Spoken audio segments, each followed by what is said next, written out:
এক মাসের মধ্যে রামিসা হত্যাকারীর সর্বোচ্চ শাস্তির প্রতিশ্রুতি প্রধানমন্ত্রীর, বললেন ৫ আগস্টের পরাজিতদের সাথে তলে তলে আঁতাত করছে একটি দল।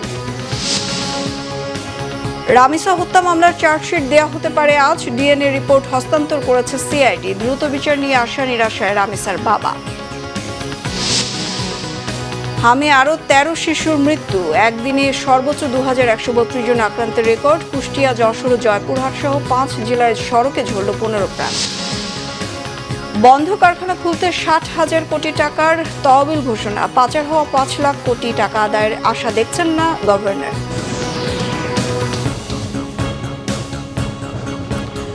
দেখছিলেন ক্রাউন সিমেন্ট সংবাদ শিরোনাম, এবার বিস্তারিত।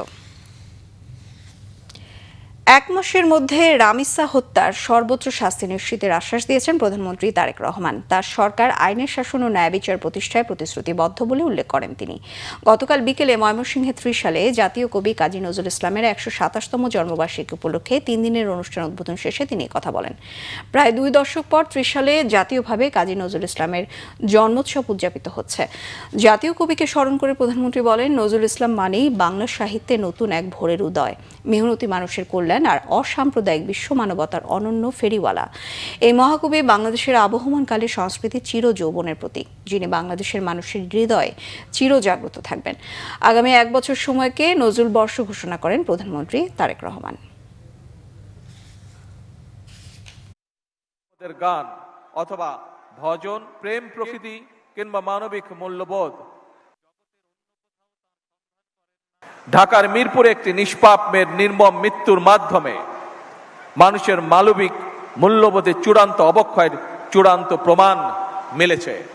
বর্তমান সরকার রামিসার এই হত্যাকারীর সর্বোচ্চ শাস্তি ইনশাআল্লাহ আগামী ১ মাসের মধ্যে নিশ্চিত করবে এবং সেই সর্বোচ্চ শাস্তি হচ্ছে মৃত্যুদণ্ড, যাতে করে ভবিষ্যতে আর কোনো ব্যক্তি মানুষ এইভাবে শিশু বা নারী নির্যাতন করার সাহস না পায়। রামিসা হত্যার ঘটনাকে অত্যন্ত দুঃখজনক হিসেবে উল্লেখ করে প্রধানমন্ত্রী তারেক রহমান বলেছেন, এই ঘটনাকে পুঁজি করে একটি পক্ষ দেশকে অস্থিতিশীল করার ষড়যন্ত্র শুরু করেছে। ৫ আগস্টের পরাজিত শক্তির সাথে তলে তলে আঁতাত করছে তারা। গতকাল ময়মনসিংহে ত্রিশালে খাল খনন কর্মসূচি উদ্বোধন শেষে সংক্ষিপ্ত সমাবেশে দেয়া বক্তব্যে এমন মন্তব্য করেন প্রধানমন্ত্রী তারেক রহমান। জাহাঙ্গীর আলমের তোলা ছবিতে অমিত রায়কে সঙ্গে নিয়ে জাহাঙ্গীর আকন্দের রিপোর্ট। ১৯৭৯ সালে ময়মনসিংহের ত্রিশালের এই ধরার খাল খনন করেছিলেন শহীদ রাষ্ট্রপতি জিয়াউর রহমান। ঠিক ৪৭ বছর পর কোদাল হাতে সেই ধরার খাল পুনর্খনন কাজের উদ্বোধন করেন প্রধানমন্ত্রী তারেক রহমান। ঠিক সোয়া ২টায় প্রধানমন্ত্রী যখন খালপাড়ে পৌঁছান, তখন প্রচণ্ড বৃষ্টি আর বৈরী আবহাওয়া উপেক্ষা করে তারেক রহমানকে শুভেচ্ছা জানান কয়েক হাজার মানুষ। এ সময় খালপাড়ে একটি তাল গাছের চারা রোপণ করেন প্রধানমন্ত্রী। পরে সংক্ষিপ্ত সমাবেশে প্রধানমন্ত্রী তারেক রহমান বলেন, সরকার যে খাল খনন করছে তাতে কৃষক ও সাধারণ মানুষ উপকৃত হবে। সরকার মানুষের ভাগ্যের উন্নয়নে কাজ করছে, ২০ কোটি মানুষের ৪০ কোটি হাতকে কাজে লাগাতে হবে বলে মন্তব্য করেন তিনি। খাল খনন যদি আমরা করতে পারি তাহলে উপকারটা কাদের হবে? আপনাদের উপকার হবে না ক্ষতি? আপনারা বলেন উপকারটা আপনাদের হবে। এখন বাংলাদেশের মানুষ দেশ গঠন করতে চায়, বাংলাদেশের মানুষ তার ভাগ্যের পরিবর্তন করতে চায়। ভাগ্যের পরিবর্তন যদি করতে হয়, আমাদের ২০ কোটি মানুষের ৪০ কোটি হাতকে সক্রিয় করে তুলতে হবে। আমাদের ২০ কোটি মানুষের ৪০ কোটি হাতকে কাজে ব্যবহার করতে হবে। মিরপুরে শিশু রামিসা হত্যাকাণ্ডের বিষয়টি উল্লেখ করে প্রধানমন্ত্রী বলেন, অপরাধীকে শাস্তি পেতেই হবে। কিছু মানুষ অরাজক পরিস্থিতি তৈরি করে আইনের শাসনকে বাধাগ্রস্ত করতে চায় বলে মন্তব্য করেন তিনি। এই ৩-৪ দিন আগে ঢাকায় একটি অত্যন্ত অন্যায়, অত্যন্ত দুঃখজনক একটি হৃদয় বিদারক একটি ঘটনা ঘটছে। একটি ছোট্ট বাচ্চাকে কিভাবে হত্যা করা হয়েছে দেখেছেন। এখন আমরা প্রথম থেকে বলে এসেছি যে আইনের দৃষ্টিতে কোন ব্যক্তি যদি অপরাধ করে তার শাস্তি পেতে হবে। যে কোনো অন্যায়কারীর তাকে শাস্তি দিতে হলে, তাকে তার বিচার করতে হলে সরকারের কতগুলো নিয়ম কারণ আছে। কিছু সংখ্যক মানুষ একটা পরিস্থিতি তৈরি করার চেষ্টা করছে, রাস্তাঘাট বন্ধ করে দিচ্ছে, যানবাহন চলাচল বন্ধ করে দিচ্ছে, এখানে আগুন ধরাচ্ছে, ওখানে উত্তেজনা সৃষ্টি করছে। সরকারের সব পরিকল্পনা ভেস্তে দিতে একটি মহল ষড়যন্ত্র করছে উল্লেখ করে তাদের ব্যাপারে সজাগ থাকতে জনগণের প্রতি আহ্বান জানান প্রধানমন্ত্রী। এই এখন যারা অরাজকতা সৃষ্টি করতে চাইছে, খবর নিয়ে দেখেন ওই 5ই আগস্টে যারা বিতাড়িত তাদের সাথে এরা তলে তলে আবার খাতির শুরু করেছে। যেইভাবে 96 সালে করেছিল, যেইভাবে 86 সালে করেছিল, তাদের সাথে নতুন কয়েকটি লেজও গজিয়েছে, সুন্দর ছোট ছোট লেজও গজিয়েছে। দেশের মানুষের ভাগ্য নিয়ে ছিনিমিনি খেলতে দেয়া হবে না বলে হুঁশিয়ারি উচ্চারণ করেন প্রধানমন্ত্রী তারেক রহমান। মানুষের ভাগ্য নিয়ে তারা ছিনিমিনি খেলবে, এই কাজ আর হতে দেওয়া যাবে না। ত্রিশালের ধরার খাল উদ্বোধন করে প্রধানমন্ত্রী তারেক রহমান বলেন, নির্বাচনের আগে জনগণের কাছে দেয়া ওয়াদা পূরণ করতে শুরু করেছে সরকার। পর্যায়ক্রমে সব প্রতিশ্রুতি বাস্তবায়ন করা হবে। দেশের উন্নয়নে সবার সহযোগিতা চান প্রধানমন্ত্রী। জাহাঙ্গীর আকন্দ, বাংলা ভিশন, ত্রিশাল, ময়মনসিংহ। রাজধানীর পল্লবীতে ধর্ষণের পর গলা কেটে হত্যার শিকার শিশু রামিসার ডিএনএ রিপোর্ট গতকাল তদন্তকারী কর্মকর্তার কাছে হস্তান্তর করেছে পুলিশের অপরাধ তদন্ত বিভাগ সিআইডি। মামলার তদন্ত কর্মকর্তা ও পল্লবী থানার উপপরিদর্শক ওহিদুজ্জামান জানিয়েছেন, আজ আদালতে চার্জশিট জমা দেওয়া হতে পারে। পপুলার মডেল হাই স্কুলের 2য় শ্রেণীর ছাত্রী রামিসাকে গেল মঙ্গলবার ধর্ষণের পর হত্যা করে সোহেল রানা। পরদিনই নারায়ণগঞ্জের ফতুল্লা থেকে তাকে গ্রেফতার করে পুলিশ। শিশু রামিসা হত্যার বিচার দ্রুত পাওয়া নিয়ে কিছু শঙ্কার কথা বললেও সরকার দ্রুত বিচার কাজ শেষ করার আশ্বাস দেয় আশাবাদী শিশুটির বাবা আব্দুল হান্নান। এলাকাবাসী দ্বিধায়, তাদের প্রশ্ন, আসামিদের কি দৃষ্টান্তমূলক সাজা হবে নাকি পার পেয়ে যাবে? আতঙ্কে সন্তানদের বাইরে পাঠাতে ভয় পাচ্ছেন প্রতিবেশীরা।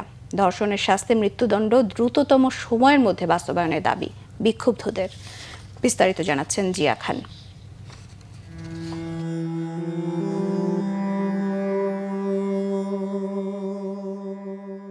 মিরপুর 11 নম্বরের এই বাসায় কদিন আগেও ছিল এক চঞ্চল শিশুর পদচারণা, অথচ আজ সেখানে শুধুই শূন্যতা। যেন বাতাসে ভেসে বেড়াচ্ছে রামিসার কান্নার সুর। প্রতিদিনের মতো শনিবারও রামিসার বাসার সামনে এসে ভিড় করেন অনেকেই। স্বজন আর এলাকাবাসীর মনে বড় হয়ে উঠেছে চাপা আতঙ্ক। আর বিচার কার্যকর হবে কিনা এমন প্রশ্ন তাদের। এটা হইব না, এটা কিচ্ছু হইব না, ফাঁসি হইব না, কিচ্ছু হইব না। কেন হইব না? ওই নার্গিস না কি নাম, আসিয়ার ফাঁসি এটা হইছে। আসিয়া হত্যার ঘটনায় তো দেখতেছেন যে আজ 2.5 বছর হয়ে গেল, কোনো কিচ্ছু হলো না, তাই এটা হবে কেমনে? প্রতিবেশীদের মনে এখন তাড়া করে ফিরছে এক অদৃশ্য ভয়। নিজের আদরের সন্তানকে ঘরের বাইরে, এমনকি স্কুল মাদ্রাসায় পাঠাতেও বুক কাঁপছে মা বাবার।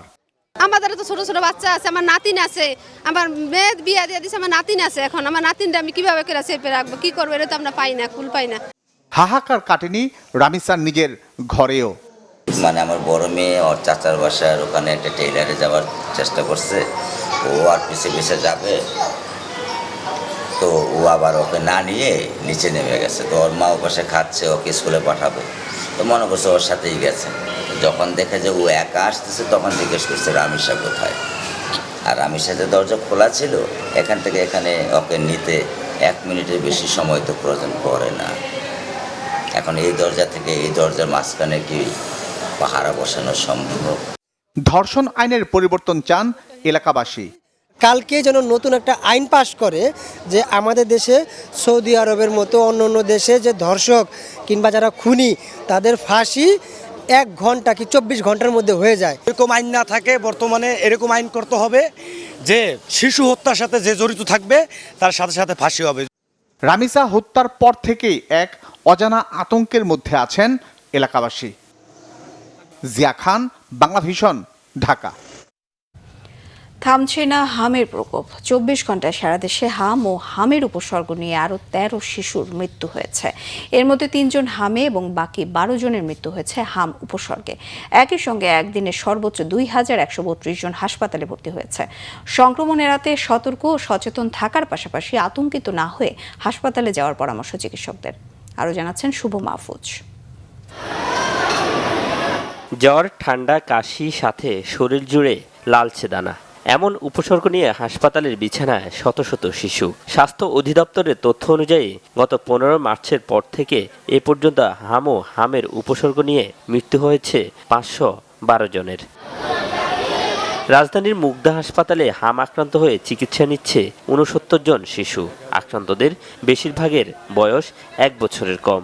এদের মধ্যে বেশিরভাগই পায়নি হামের টিকা।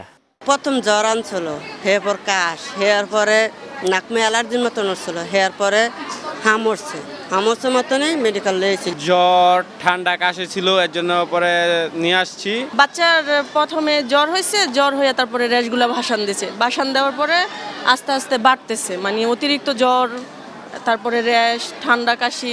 3-4 দিন যাবত এখানে চিকিৎসা চলছিল, মোটামুটি নিয়ন্ত্রণে আছে। প্রাথমিক উপসর্গ দেখা দিলে আতঙ্কিত না হয়ে বাসায় রেখেই চিকিৎসা দেওয়ার পরামর্শ ডাক্তারদের। যদি বাসায় আক্রান্ত হয়, যদি কোনো কমপ্লিকেশন না থাকে, ধরেন শুধু জ্বর হয়েছে, ডায়রিয়া, বমি, সর্দি, কাশি, চোখ ওঠা, এই নিয়ে কোনো ভয়ের কিছু নাই, বাসায় চিকিৎসা করা যায়। বাসায় প্যারাসিটামল খাবে, একটা চোখের ড্রপ দিবে, সর্দির জন্য অ্যান্টিহিস্টামিন খাবে, কিউটিটিফেন অথবা অ্যান্টিহিস্টামিন, যদি পাতলা পায়খানা হয় স্যালাইন খাবে। যখন বাচ্চার ডায়রিয়া অনেক বেশি হবে, অথবা শ্বাসকষ্ট হবে, অথবা বাচ্চা অজ্ঞান হয়ে যাবে, একেবারে খাইতে পারতেছে না, বাচ্চার অনেক বেশি মাথা ব্যথা হয়, তখন বাচ্চা হাসপাতালে ভর্তি করবে। এদিকে হামের প্রাদুর্ভাব শুরুর পর থেকে এখন পর্যন্ত নিশ্চিত হামে আক্রান্ত হয়েছে 8,494 জন। একই সময়ে সন্দেহভাজন হামে আক্রান্তের সংখ্যা 62,507 জন। শুভ মাহফুজ, বাংলা ভিশন, ঢাকা। স্বাস্থ্যমন্ত্রী সরদার মোহাম্মদ সাখাওয়াত হোসেন বলেছেন, বিগত সরকারের ব্যর্থতা সরকারকে টিকার ঘাটতিতে ফেলে দিয়েছে। গতকাল সচিবালয়ের ব্রিফিংয়ে তিনি এমন মন্তব্য করেন। স্বাস্থ্যমন্ত্রী জানান, এ পর্যন্ত 1,84,00,000 হামের টিকা দেওয়া হয়েছে। International federation of red cross and red crescent সোসাইটিজের চিকিৎসা সামগ্রী হস্তান্তর অনুষ্ঠানে মন্ত্রী জানান, এত মৃত্যুর দায়ীদের বিচারের আগে বাচ্চাদের জীবন বাঁচানোই অগ্রাধিকার। তিনি বলেন, হামের ক্যাম্পেইন শেষ হলেও তা বন্ধ করা যাবে না। যারা বাদ পড়েছে তাদের খুঁজে বের করে টিকা দেওয়া হচ্ছে। মন্ত্রী জানান, অ্যান্টিবডি এখনও তৈরি হয়নি। অ্যান্টিবডি তৈরি হতে 3 থেকে 4 সপ্তাহ সময় লাগে। তখন ধীরে ধীরে সংক্রমণ কমে আসবে। সংক্রমণ ঝুঁকি এড়াতে এই যাত্রায় শিশুদের বিষয়ে সতর্ক থাকার পরামর্শ দেন। জানান, জরুরি স্বাস্থ্যসেবায় কোনো ডাক্তার, নার্সের ছুটি থাকবে না। বিগত সরকারের ব্যর্থতা আমাদেরকে ঘাটতির মুখে ফেলে দিয়েছিল টিকার ব্যাপারে। তারা নেয়নি, রিট হয়েছে, এটাও জানেন। তারা প্রাইভেট থেকে কিনতে চেয়েছিল, এটাও আপনারা জানেন। যাই হোক, একটু অতীত কথা, আমরা নিয়েছি, এটাই হলো বর্তমান কথা। সিলেটের হাইয়েস্ট ডেথ ছিল 5। সবগুলি রোগী একটাও ভ্যাকসিন দেওয়া না, যারা ওই ভর্তি হয়েছে, মারা গেছে 5টা বেবি, একজনও ভ্যাকসিন দেওয়া ছিল না।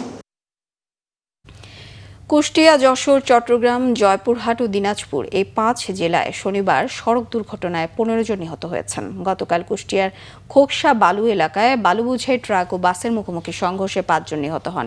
কুষ্টিয়া থেকে পাংশাগামী ট্রাকের সঙ্গে রাজবাড়ী থেকে ছেড়ে আসা বাসের সংঘর্ষে বাসটি উল্টে পুকুরে পড়ে তাদের মৃত্যু হয়। গুরুতর আহতদের বিভিন্ন হাসপাতালে নেওয়া হয়েছে। এদিকে যশোর সদর উপজেলার রূপদিয়া চাউলিয়া তেল পাম্পের সামনে যশোর খুলনা মহাসড়কে কাভার্ড ভ্যানের চাপায় নারী ও শিশু সহ 4 জন নিহত হন।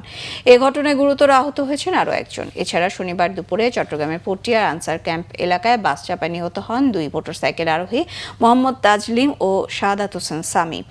জয়পুরহাটের সকাল 7টার দিকে শহরের শিল্পকলা একাডেমির সামনে ট্রাকের চাপায় মাহফুজুল ইসলাম মাফু নামে এনজিও কর্মী নিহত হন। এছাড়া দিনাজপুরের সকালে মুরগির খাদ্য বোঝাই ট্রাক চাপায় 3 মোটরসাইকেল আরোহী নিহত হয়েছেন। ঈদ উদযাপনে রাজধানী ছাড়ছে ঘরমুখো মানুষ। দর্শক, এই মুহূর্তে কমলাপুর রেল স্টেশনে আছেন সহকর্মী ওমর ফারুক। বাড়ি ফেরার খবর জানতে সরাসরি যুক্ত হচ্ছে তার সঙ্গে। ওমর, বাড়ি ফেরা যাত্রীদের চাপ আপনি কেমন দেখছেন রেলওয়ে স্টেশনে?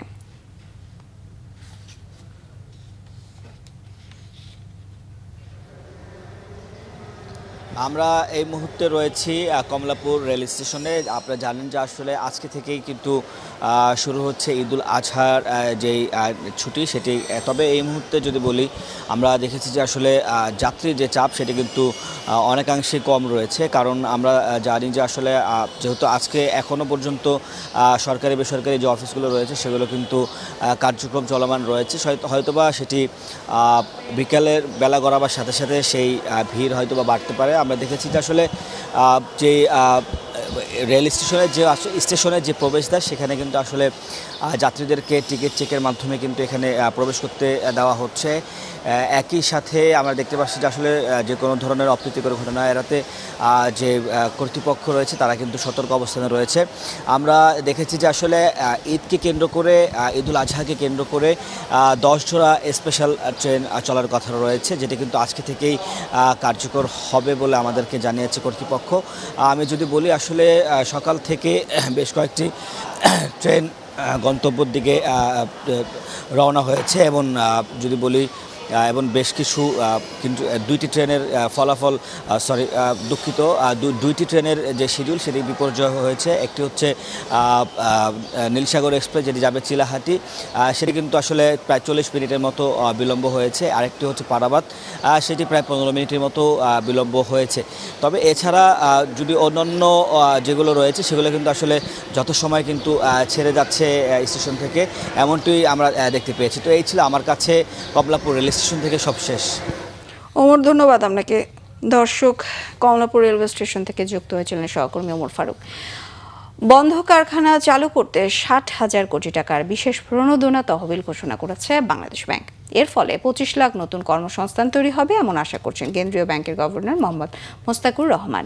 দেশের ব্যাংকিং খাত থেকে চুরি হওয়া 5 লাখ কোটি টাকা আদায় করা সহজ নয় বলে অকপটে স্বীকার করেন তিনি।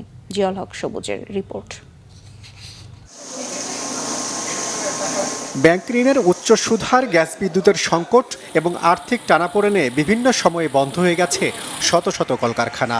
এর মধ্যে শুধু তৈরি পোশাক খাতের বন্ধ কারখানার সংখ্যাই প্রায় 400টি। থমকে যাওয়া অর্থনীতি চাঙ্গা করার লক্ষ্যে বন্ধই সব কারখানা চালুর উদ্যোগ নিয়েছে কেন্দ্রীয় ব্যাংক।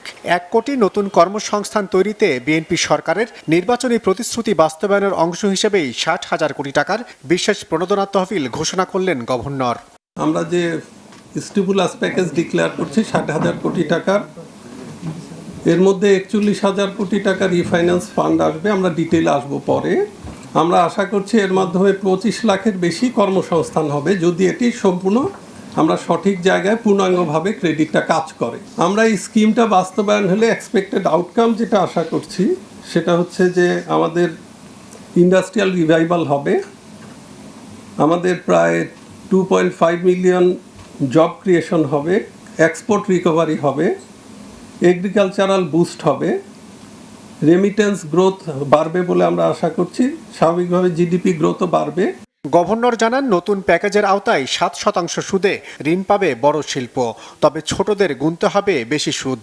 যারা লার্জ বড়োয়ার তারা হয়তো আমরা স্প্রেড সেখানে 3% ব্যাংকে দিব, অর্থাৎ 7%-এ তারা পাওয়া উচিত। তবে হ্যাঁ, স্মল ক্রেডিটের ক্ষেত্রে আপনারা জানেন যে এটার ম্যানেজমেন্ট কস্টটা একটু বেশি হয়, সেই ক্ষেত্রে ইন্টারেস্ট রেটটা এখনও বেশি আছে, তখনও হয়তো একটু বেশি যাবে। গভর্নর আরও জানান, খেলাপি ঋণের নামে ব্যাংক খাত থেকে যেই বিপুল পরিমাণ অর্থ চুরি হয়ে গেছে তা উদ্ধার কাজ এত সহজ নয়। আমরা এমন একটা সিচুয়েশনে আসছি যখন 5 লাখ কোটি টাকা চুরি হয়ে গেছে, ব্যাংকিং সিস্টেমের 1/3 টাকাই নাই। এগুলো আসলে এনপিএল বলছি আমরা সফিস্টিকেটেড ওয়েতে। এর একটা বড় অংশ কিন্তু আসলে চুরি হয়ে যাওয়া টাকা, এর এগেনস্টে প্রপার কোনো অ্যাসেট নাই। অ্যাসেট রিকভারির বিষয়টা কিন্তু এত সহজ না, কারণ আমাদের চুরি হওয়া অ্যাসেট মোস্টলি কিন্তু পাচার হয়ে গেছে। বন্ধ কারখানা চালু করতে গঠিত প্রণোদনা তহবিলে 19,000 কোটি টাকা দেবে বাংলাদেশ ব্যাংক, আর বাকি 41,000 কোটি টাকায় আসবে সরকারি খাত থেকে। ওয়ান টাইম দিয়ে দেওয়া হবে, এটা আসলে ক্রেডিট না। জিয়াউল হক সবুজ, বাংলা ভিশন, ঢাকা। বিগত সরকারের সময় শুধু একটি জেলা এলজিআরডি থেকে 3,500 কোটি টাকা লোপাট হয়েছে বলে জানিয়েছেন স্থানীয় সরকার মন্ত্রী ও বিএনপি মহাসচিব মির্জা ফখরুল ইসলাম আলমগীর।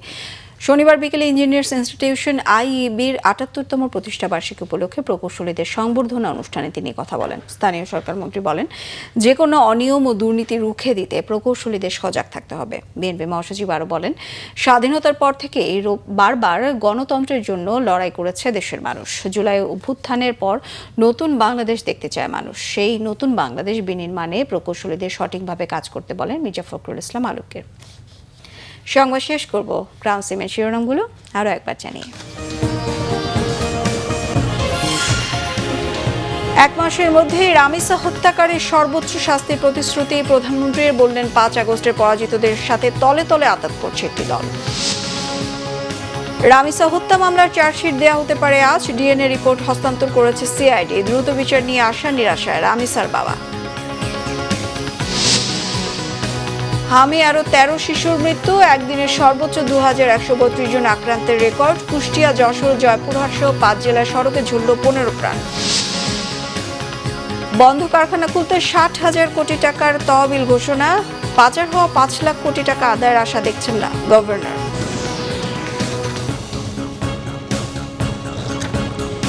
এই ছিল এখনকার মতো। পরের সংবাদ সকাল 10টায়। 9টায় রয়েছে নিউজ টপ 10 দেখার আমন্ত্রণ রইল।